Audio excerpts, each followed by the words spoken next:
चलिए अब आप सबको क्वेश्चन क्लियर है। अब हम थोड़ी स्पीड बढ़ाएंगे, थोड़ी सी, है ना। अगले क्वेश्चन पे आएंगे, ठीक है। अब बच्चों अगले क्वेश्चन पे हम आ रहे हैं। अभी हम ऑब्वियसली एनसीईआरटी के ही क्वेश्चंस करना चाहेंगे।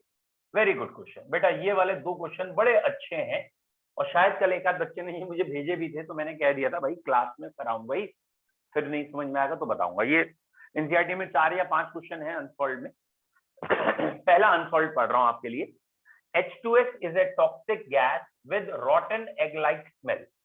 तो इस न्यूमेरिकल का कोई लेना देना नहीं है इन भावनाओं से कि H2S की स्मेल कैसी है, लेकिन जो शार्प बच्चे होते हैं वो ना इनऑर्गेनिक अपनी स्ट्रॉन्ग कर लेते हैं इन पॉइंट से।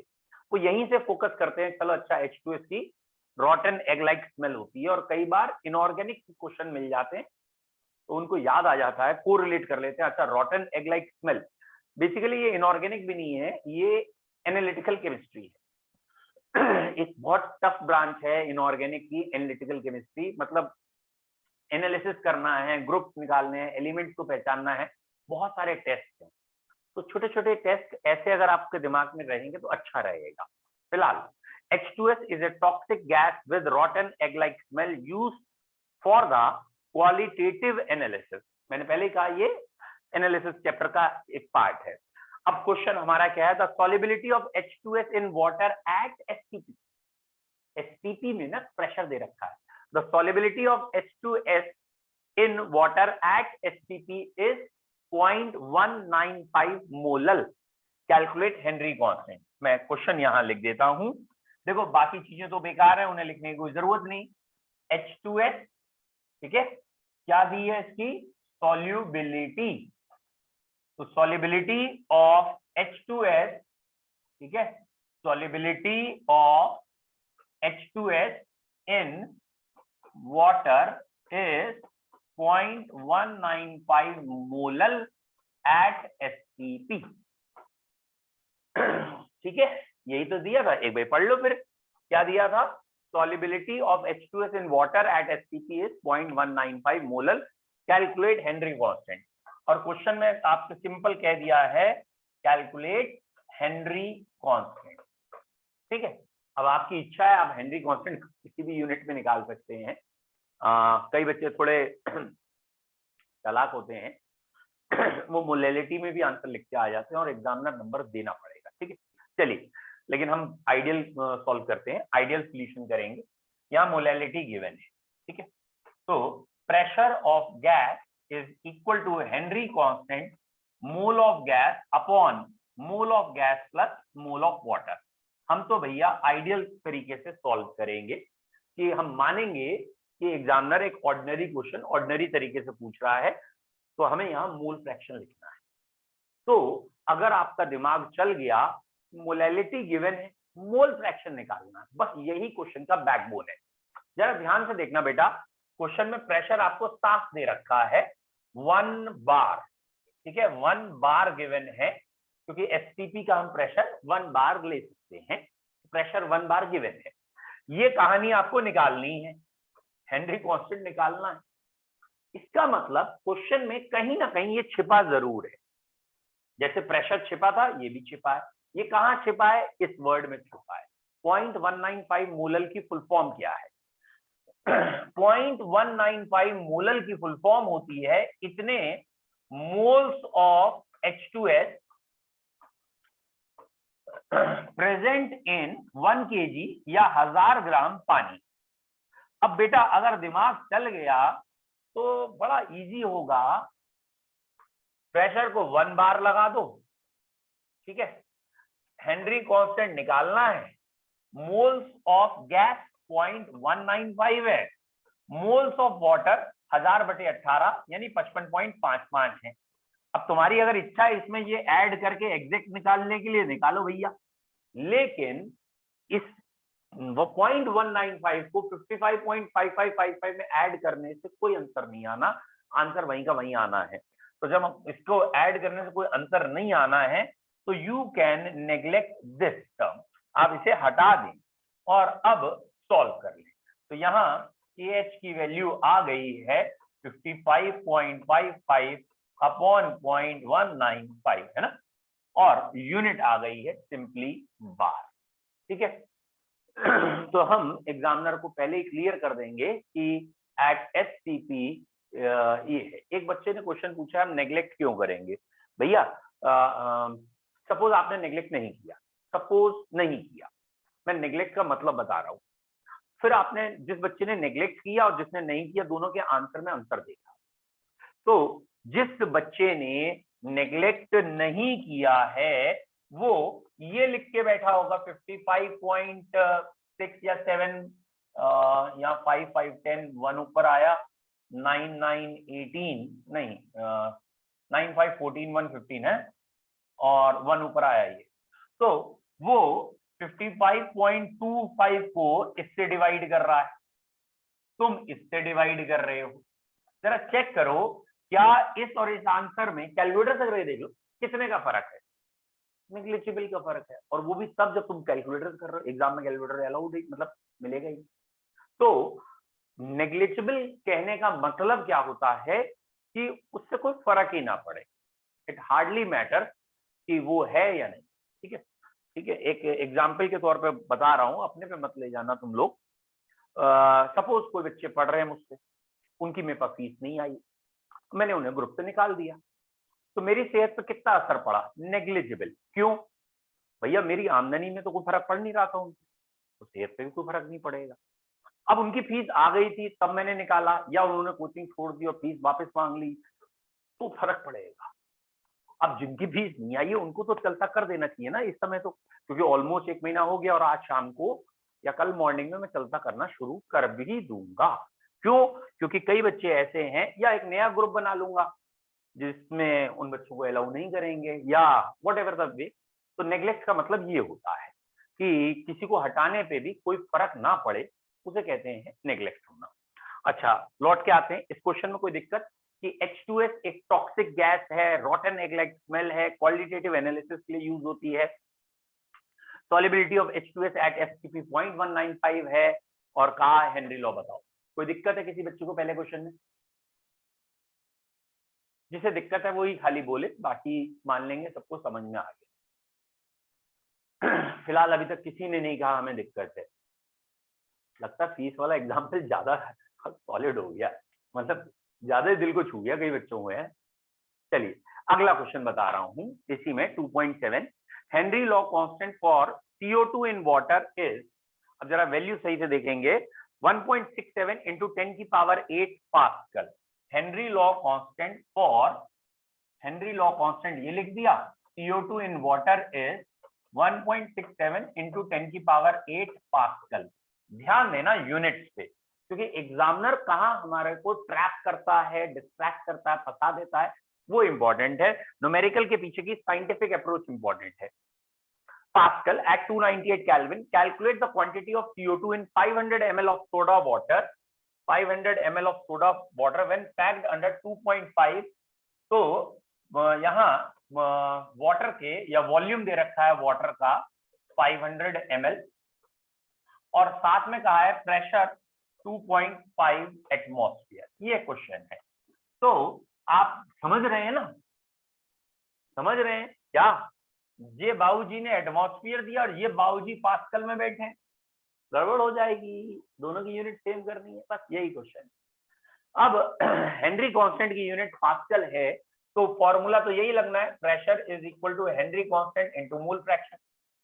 अगेन मोल फ्रैक्शन क्या है, मोल अपॉन टोटल मोल। तो अब मैं इसे यही करते जा रहा हूं, मोल फ्रैक्शन होता है मोल अपॉन टोटल मोल। और यहाँ क्योंकि मुझे ये पता ही है कि वाटर के 500 ml में नियरली 27-28 मोल्स होते हैं, और उसके सामने यहाँ मोल्स ऑफ CO2 नेग्लिजिबल आएंगे। ठीक है, तो हेनरी कांस्टेंट गिवन है जिस पर, तो हमें ऑब्वियसली क्वेश्चन में निकालना क्या है हमने वो यहाँ लिखा नहीं है। ठीक है, तो कैलकुलेट द क्वांटिटी कहा है, क्वांटिटी, क्वांटिटी मतलब मोल्स भी होता है और वेट भी होता है, तो आप वेट में भी आंसर दे सकते हैं, मोल्स में भी।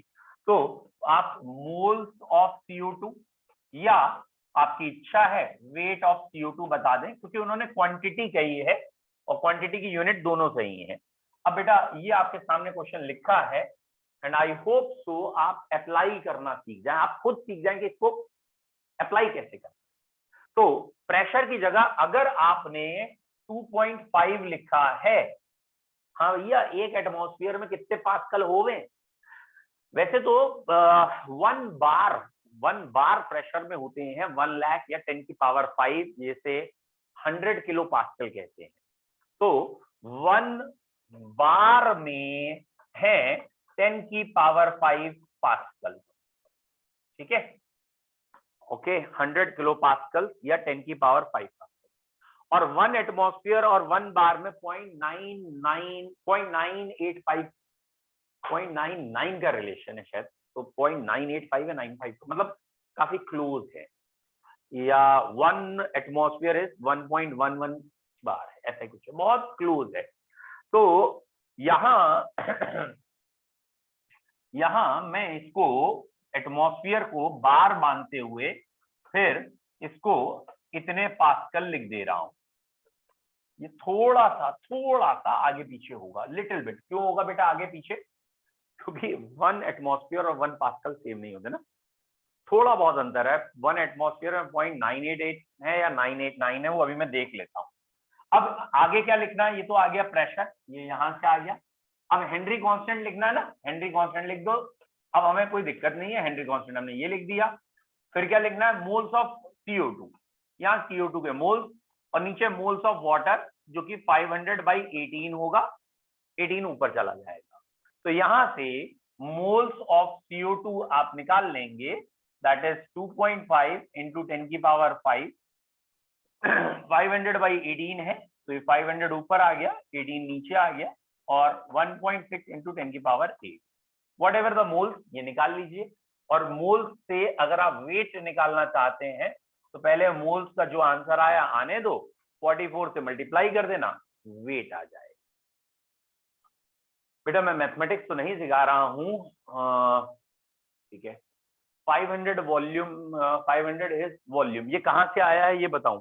एक बच्चे ने पूछा ये 500 कहां से आया है, तो क्वेश्चन में कहा है calculate the quantity of CO2 in 500 ml of soda water. तो सोडा वाटर मतलब वो जो सोल्यूशन बन गया है, सोडा वाटर वो सोल्यूशन है, वो 500 ml का है, और हम यहाँ गैस का वॉल्यूम नेग्लिजिबल मानते हैं। वो जो 500 है वो पूरा का पूरा वाटर लिक्विड है, उसकी डेंसिटी 1 है, 500 ग्राम हो गया, तो इसलिए 500 का यूज किया।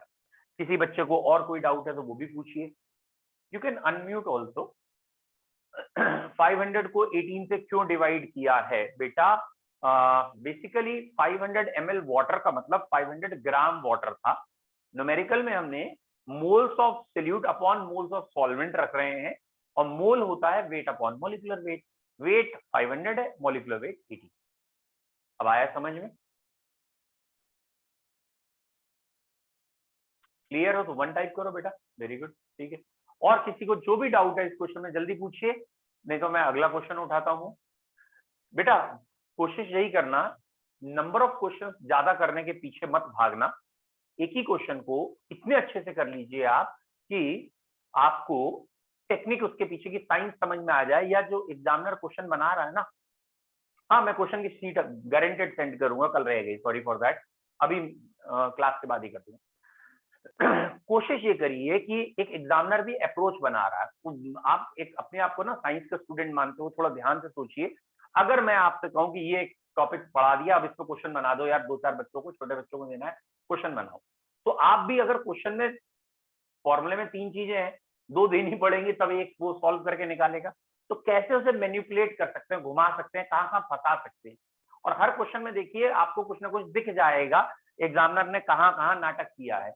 जैसे इस क्वेश्चन में एक पास्कल दे दिया, एक एटमॉस्फेयर दे दिया, पीछे के किसी एक क्वेश्चन में हेनरी कांस्टेंट मोलैलिटी दे दी, तो वो डायरेक्ट वो शब्द नहीं बोलेंगे कि आप सीधा लड्डू की तरह उठाओ और रखो सॉल्व करो, ठीक है।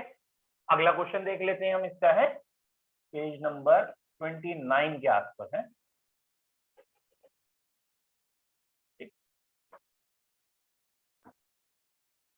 चलिए अगला क्वेश्चन देखते हैं बेटा, ये चैप्टर के लास्ट की एक्सरसाइज आ गई। ऑब्वियसली या हम चाहेंगे आप थोड़े से शुरुआत से क्वेश्चन देख लें। पहला क्वेश्चन है इसमें, define the term solution, how many types of solution form, right briefly about each type with example. तो भैया सोल्यूशन का होवे, कितने तरीके का होवे, और एक एग्जाम्पल सबका बताना है, ये सब पढ़ चुके हो। दूसरा है, give an example of solid solution in which solute is gas. ऊपर उन्होंने पूछ ही लिया है, सबका एक एक बताओ, फिर दोबारा कह रहा है, नाटक करता है। तो ये कह रहा है सॉलिड सोल्यूशन हो और सॉलिड में गैस खुली हो। तो एग्जाम्पल फ्यूमिक स्टोन थे, या स्पंज कह सकते हैं, या ऐसे एग्जाम्पल हाइड्रोजन एंड निकल कह सकते हैं। गुड, ये एग्जाम्पल है। Define the terms mole fraction, molality, molarity and mass percent. मैंने आपसे पहले कहा ये चैप्टर इन 4 पे ही डिपेंडेंट है, इसमें नॉर्मेलिटी की कोई जरूरत नहीं है। एक आध बच्चों ने कहा भी था नॉर्मेलिटी नहीं पढ़ाई, भैया क्वेश्चन ही नहीं है, क्यों पढ़े इस चैप्टर में। ऐसे तो वॉल्यूम स्ट्रेंथ ऑफ H2O2 भी कुछ होता है, ऐसे तो H2SO4 की भी स्ट्रेंथ का तरीका होता है। तो हमें जितने चैप्टर में तरीके चाहिए हम उतने ही तो पढ़ेंगे भाई। तो हमने नहीं पढ़ा है नॉर्मेलिटी सिर्फ इसलिए क्योंकि इस चैप्टर में अप्लाई नहीं हो रहा। प्रूफ ये भी है, एनसीईआरटी जो क्वेश्चन पूछ रहा है वो भी 4 ही पूछ रहा है। 22.4 से थोड़ा बहुत इंपॉर्टेंट है। Concentrated nitric acid is used in lab work is 60% nitric acid by mass in aqua solution. 60% nitric acid by mass in aqua solution. तो यहाँ क्लियर किया है 68% नाइट्रिक एसिड बाय मास। तो क्लियर क्या किया कि नाइट्रिक एसिड 68 है ना, और वाटर जो है बचा हुआ 32 है। बाई मास का मतलब है, ठीक। What is the molarity of the sample. अब देखो बाई मास दिया, मोलैरिटी पूछी है, तो ये तो वॉल्यूम में वहां, तो डेंसिटी दे दी और एक डायरेक्ट शॉर्टकट लगाइए 10 dx अपॉन मॉलिक्यूलर वेट, तुरंत आंसर आएगा। तो यहाँ शॉर्टकट लगाते समय क्या करना है, तो यार तुमसे कह रहे हैं रुक जाओ, तुम अकल नहीं। हाँ, यहाँ आपको क्या निकालना है, मोलैरिटी। डायरेक्ट फॉर्मूला लगाना है 10 dx upon molecular wait. 10 density है 1.504 और x है 68%, मॉलिक्यूलर वेट 63। बस इसे सॉल्व करिए, क्वेश्चन खत्म। ठीक है, आई होप सो याद आ गया हो आपको। नेक्स्ट,